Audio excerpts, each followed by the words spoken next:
The garage won't open. While I was away on a business trip, my son called and said he left the car I lent him right in front of the garage. Won't open? Is it broken? When I returned home a week later, a foul smell emanated from the now non-operational garage. Occasionally, I heard rattling noises from inside. Could it be a bear? Reports of bear sightings in the neighboring town added to my fear. I cautiously peeked inside and discovered an unexpected situation, leading to a citywide commotion. I'm Lisa Martin, 40 years old. My husband George, 1 year younger, and I live in a secluded mountain neighborhood on the outskirts of town. Our son Lucas moved to an apartment in the city for college. Originally frugal, my husband drastically reduced financial support after Lucas left home. Even my part-time job couldn't cover all our expenses. Can't you contribute more to the household? I asked. His response: No. Stick to the initial agreement from our early marriage days. But times have changed, especially with Lucas's tuition looming. It's your job to figure it out. My husband snapped. Our strained relationship worsened, and since Lucas left, we hardly speak anymore. Living with my breath-catching husband, my sole enjoyment is watching variety shows. However, he disapproves even of that. Honestly, watching this trivial stuff every single day. He grumbles openly. So, I sneakily watch TV when he's not around. One day, while tidying up after dinner, my husband approached and scrutinized my body from head to toe. You know, once you hit 40, your figure starts falling apart. It's because you're lazy. Lack of self-discipline, that's the problem. He sighed dramatically, then snorted in amusement. He'd always belittled me with such comments, but lately, it seemed even worse. He continued. Women are better when they're young, right? Smooth, firm skin. No wrinkles or blemishes. Beautiful. I retorted. What's that supposed to mean? Are you comparing me to someone? He replied. Ha! It's a general observation. I shot back. You're barely a year younger than me. You can't judge others. Geez, you lack charm in those moments. He huffed and turned away. In an attempt to prove myself to my difficult husband, I decided to join a local gym. The membership fee wasn't as high as I expected, so I managed to cover it with the money I earned from my part-time job. Surprisingly, the results appeared quickly. I lost 10 pounds in about 2 weeks, and my skin seemed firmer. Excited, I got a short haircut and bought a few clothes that fit my body better, hoping he'd notice. But my husband never complimented me. Instead, while I was out, he discarded most of the new clothes I'd just bought. Don't wear clothes that emphasize your figure at your age. He scolded. I retorted. How dare you? What inconvenience have I caused you? He replied. It's embarrassing for me. And how much are you spending on that gym? Who do you think earns that money? Despite explaining that I managed the gym fees from my part-time job and bought the clothes with my own money, he remained unyielding. If you're going to spend on that, I'll reduce your monthly allowance, he declared. And he did. My gym visits, once a refreshing escape, became unaffordable, and I reluctantly canceled my membership. The gap between me and my husband, who only seemed to crush my spirits, widened even further. One day, as I was tidying up the clothes my husband had carelessly thrown around, a small mobile phone fell out of his pocket. I asked, "Why do you have 2 phones?" He replied curtly, "Oh, that one is for work." It was news to me that he even had a second phone. he added. They expect me to work at home too. Our company is relentless. With a laugh, he tried to change the subject and leave the living room. But just then, the work phone he'd mentioned rang. The ringtone was an old hit song called "A Secret." I vaguely remembered the lyrics. Can't write letters, can't make calls. We meet at the hotel. From there, you return to your family. Why set such a song as the ringtone for a business call? Could it be a dedicated line to someone he can't tell me about? If he were having an affair, it would explain his sudden coldness toward me. Suspicion toward my husband bubbled up within me. A few days later, I found myself away from home for about a week due to a new employee training program at work. Even though it was an experience shared by other part-time employees, my husband couldn't resist making a sarcastic comment. Going on a business trip even though you're not a full-time employee? Quite the highfalutin status. Despite his usual snark, he seemed oddly excited. It frustrated me that he disliked spending time with me, but truth be told, I felt the same way. I seized the opportunity. Oh, by the way, Lucas will be returning on that day. He wants to use the car. Is that okay? I don't have any plans, so it's fine. With a hummed tune, he left the living room. Afterward, I proceeded with my training as planned and successfully completed the first day. That night, my son called me in a desperate voice. Mom, I'm here to return the car, but the garage door won't open. What could be wrong? For now, I've parked the car in front of the garage. I left the key on top of the shoe cabinet. Apparently, my husband hadn't answered his calls, so my son reached out to me. Our garage door is automated, designed to open when our car approaches. Could it be malfunctioning? At that moment, I was blissfully unaware of the situation. The 6-day training went smoothly, and I returned home safely. It was past 9 p.m. when I arrived. Looking toward the garage, I saw that the car was indeed parked right up against the door, just as my son had described. Maybe I'll contact a technician tomorrow. Since the car was still within our property, there was no rush.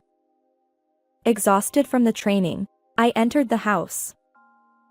My husband hadn't returned yet, so I fell asleep without further ado.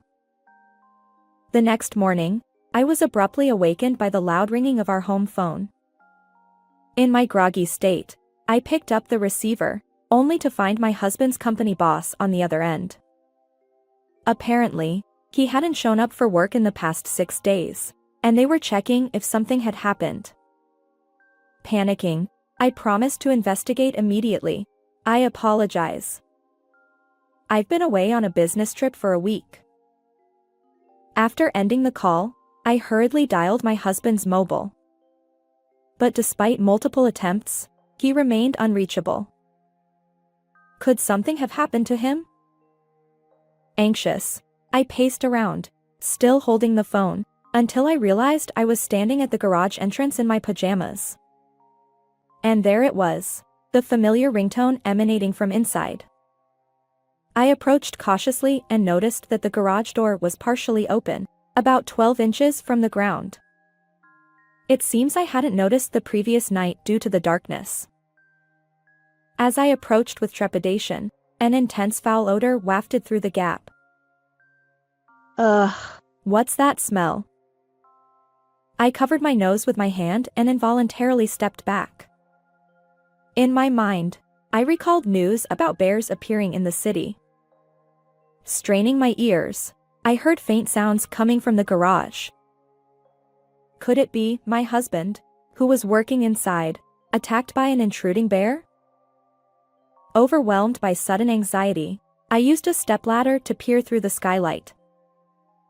To my astonishment, what I saw wasn't a bear but something entirely unexpected. Wait. Is this a joke? There, my husband and an unfamiliar woman lay naked on a camping bed. Reflecting on it, my husband had always been a bit unconventional. He'd randomly suggest, "Let's change the atmosphere tonight." and set up a tent in the front yard or spread out camping gear in the garage.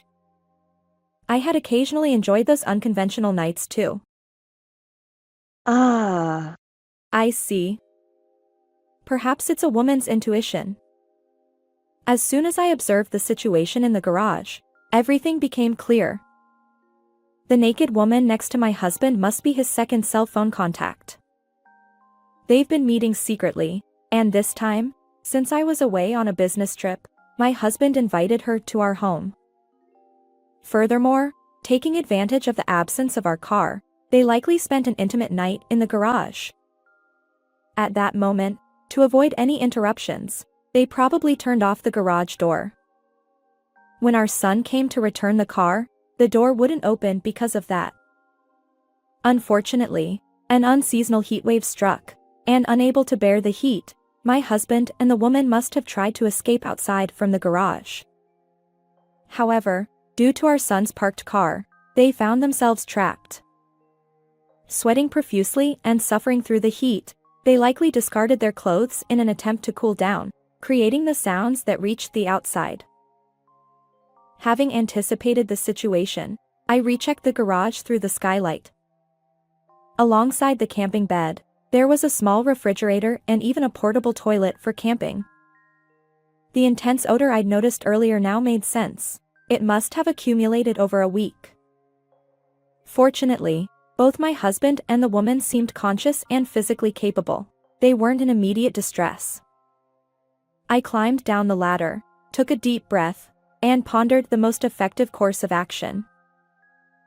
10 minutes later, with utmost seriousness, I dangled a fishing line through the skylight gap. My target? The discarded clothes from the two. Despite the nauseating smell, I persisted, eventually retrieving their underwear as well. Afterward, I made a call to a certain place and dialed my husband's mobile once again. Startled by the incoming call, he answered promptly, as if saved by divine intervention. "Hey! Where are you right now?"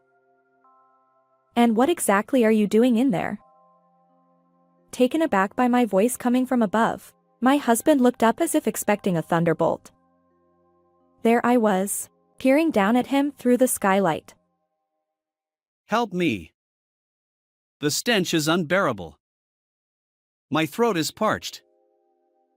Whether he realized he was caught in the act of infidelity or not, he desperately sought my help. "Before that, how about you spill all the details about the woman lying naked next to you?" "That's irrelevant. Just get us out of here." "Not so fast. That second phone is clearly hers.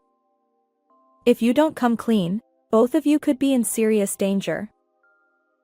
Finally conceding to my unwavering stance, my husband, now audibly struggling, began recounting the events that led to this predicament. The woman involved is a subordinate from my husband's company, and they've been having an affair for a year. While I was away, they turned the garage into their makeshift hotel. However, the next morning, when they tried to leave, my son's parked car blocked their way, leaving them trapped. Fearing exposure of their inappropriate relationship, they decided to wait silently until a solution emerged. As the heatwave intensified, they shed their clothes to conserve energy. I've recorded everything you just said, so it'll come back to haunt you during the divorce settlement, I warned. My husband weakly replied, "Our lives are at stake. You can dictate the divorce terms." But before he could protest further, police sirens blared, and 6 patrol cars lined up in front of our house. "Hey! Why are the police here?" Ignoring my husband's question, I peered down from the roof of the garage. The sight of 6 patrol cars lined up in front of the house was truly impressive. And then 4 local hunters, armed with rifles, joined the police, surrounding the garage. The tension escalated, and curious neighbors watched from a distance, some recording the scene on their smartphones. As the car blocking the garage door was moved, several police officers, guided by what seemed to be the incident commander, cautiously began prying open the door. The intense stench permeated the area, causing everyone to grimace. Then, with a collective sigh of relief, my husband and the woman rolled out from the gap in the door. Oblivious to their indecent state, they gasped for fresh air like goldfish. But as their breathing steadied, they finally noticed the rifle barrels pointed at them, and their shock was palpable. Don't shoot! One of the onlookers couldn't resist shouting. Not a bear. It's an affair. Laughter rippled through the crowd of neighbors who had been watching from a distance.